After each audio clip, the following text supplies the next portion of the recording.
Difficile de croire que la guerre est à quelques kilomètres. Le quartier d'El Zour, à l'est de Mossoul, déborde de vie.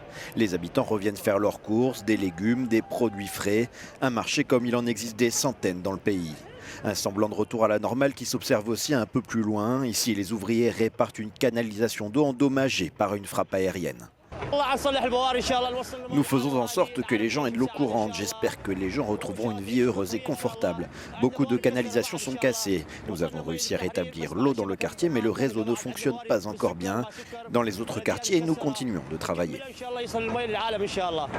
Les habitants reprennent le cours de leur vie. Pour certains, c'est le football, une pratique pas complètement interdite sous l'État islamique, mais très encadrée.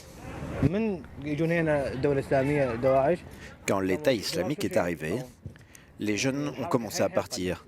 Les djihadistes avaient de nombreuses règles.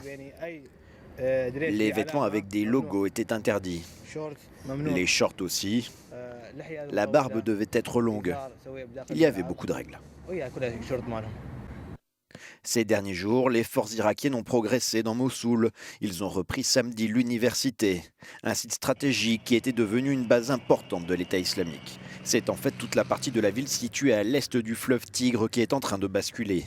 Les forces spéciales ont repris Yarimja, un des derniers quartiers qui leur résistaient sur cette rive.